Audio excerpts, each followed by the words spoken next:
دابا نهضر لكم على الصحه اللي شحال هذه كانت تنسميوها وزاره الصحه العموميه، وما كانت شي حاجه في السبيطار سميتها الصندوق. دابا ولا خصك تخلص في السيرفيس الدوار. الوضع الصحي في المغرب كلشي تيعرفو، نسبه وفيات الامهات مرتفعه بزاف، هي 12 على كل 100,000.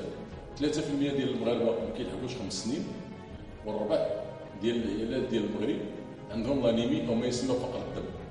كذلك السبيطارات هاد 3 سنين الاخرى وزاره الصحه خسرات اكثر من 2700 سرير، يعني 2700 بلاصه اللي كانوا كينعسوا المواطنين، وهاد 2700 اللي تنقصات من عند الدوله خداها القطاع الخاص. من شحال هذه الدوله خدامه باغا تخصص هذا القطاع، تولي كتخلص في كلشي، يولي كلشي بحال القطاع الخاص. هذاك الشيء علاش حنا كنناضلوا، ماشي باش ندخلوا لواحد اللعبه باش تولي تقول لنا الدوله 5 زائد 5 تساوي 10 وحنا نقول لها 7 زائد 3 هي اللي كتساوي 10. حنا كنرفضوا هذا الوضع الصحي، وكنهضروا على ان الديمقراطيه كتبدا من الديمقراطيه هذا القطاع. الديمقراطيه ديال هذا القطاع ما كايناش حتى وسط العائلات، كتلقى نفس العائله واحد عنده التغطيه ديال لاكنوبس، واحد عنده لاسينيساج، واحد عنده الراميل، واحد ما عنده والو.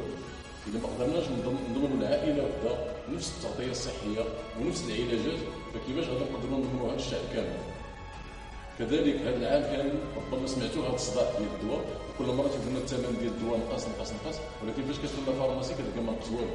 ما يمكنش كاينه كانت تدير 9 دراهم و 10 سنتيم يضمن 10 سنتيم وخلاو 9 دراهم. وما يمكنش كذلك ان الان اللي كنهضروا اكثر من 2000 دواء المغربي ما قادرش يشريه لان الثمن ديالو اكثر من 1000 درهم. زيد على ذلك حتى العلاجات داخل القطاع الخاص مرتفعه بشكل قوي، وزائد داكشي اللي كتخلص او اللي كتخلص عليك التغطيه الصحيه مطلوب منك انك تعطي المواطن. اذا هذه المنظومه ككل ديال الصحه ما يمكنش تصلح هكا، ما يمكنش تصلح وحنا تابعين داكشي اللي تيقول لنا صندوق النقد الدولي. قال لنا خوصوا كنخوصوا، قال لنا بيعوا هذا القطاع تنبيعوه، قالوا لنا سيروا لهنا سيروا. كذلك المغاربه الان ما استطاعتهمش ان امراه اللي عندها الكونسير او داء السرطان ديال الثدي ما قادراش تخلص 37,000 درهم باش تعالج. وكذلك امراه اللي عندها الكونسير ديال الوالده مطلوب منها 52,000 درهم باش تخلص 5,040,000 ريال باش يمكن لها الدواء.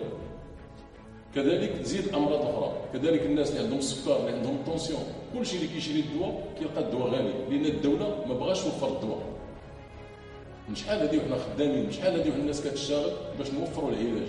حتى الميزانيه ديال وزاره الصحه اللي كانت في السبعينات 9%، الان هبطوها ل 6%، والنسبه ديال المغاربه اللي عندهم التغطيه الصحيه باقا منخفضه.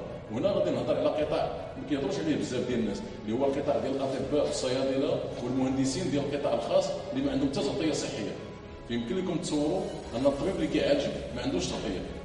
هذاك الشيء علاش خارجين حنا من هذه اللعبه وكنقلبوا على النضال ديال بصح، النضال اللي يدير لنا التغيير اللي يمكن يضمن الصحه لجميع المغاربه. صوتنا غالي ما نبيعوش، ولكن ناضلوا به وما نصوتوش.